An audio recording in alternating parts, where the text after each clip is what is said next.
C'est le grand soir. Le château Louvigny s'apprête à accueillir une représentation de la Première Guerre mondiale.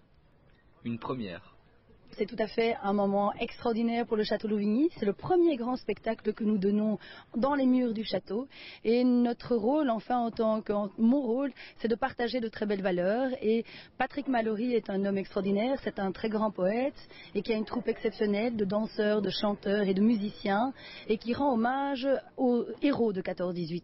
Comme nous le faisons à notre époque, dans notre château à Louvigny, où je marche un peu sur les traces de mon ancêtre, qui est la comtesse Van den Steen de Joët, qui était infirmière à Saint-Camille pendant la guerre 14-18 et qui va créer un hôpital et qui va aussi partir dans les tranchées. Et c'est un peu un partage d'émotions, un partage de passion avec Patrick Mallory et son équipe. Et c'est vraiment un énorme plaisir pour nous de l'accueillir à Louvigny.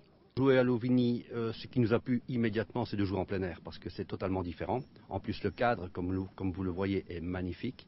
Donc j'ai dit à la baronne, j'ai dit, écoutez, on est partant, on va voir. Après avoir longtemps scruté le ciel, le spectacle a bien lieu. Le temps s'adonne alors à la mémoire. Au nom de mon ancêtre, la comtesse Van den Steen de Joët, je suis vraiment très touchée de vous accueillir à Louvigny, dans le château de son enfance, le lieu de la mémoire, le lieu du partage des émotions, le lieu du partage des grandes valeurs. Il faut surtout ne pas oublier, il faut bien se dire que des jeunes, il y a 100 ans, des jeunes de 20 ans, ont donné leur vie pour la liberté. Alors, moi j'estime que les jeunes qui ont 20 ans à l'heure actuelle, 18-20 ans, doivent se souvenir que des jeunes de leur âge, pour leur permettre de s'amuser à l'heure actuelle, d'avoir la liberté totale, ont donné jusqu'à leur vie. Donc il ne faut surtout pas oublier ça, c'est un sacrifice incroyable. La centaine de personnes présentes se laisse alors entraîner dans l'histoire, mélangée à d'autres arts tels que la danse, le chant et la poésie.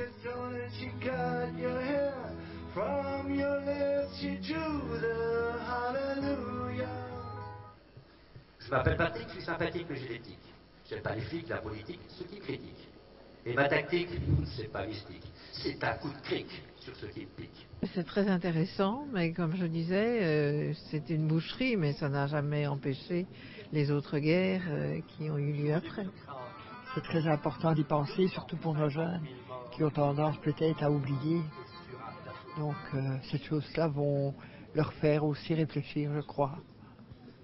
C'est chouette, il y a une chouette ambiance et on en apprend sur cette guerre-là. Moi j'aime bien, c'est le mélange de poèmes, de chansons, de danse. Je trouve que c'est très bien synchronisé et que ça montre bien les problèmes de la guerre.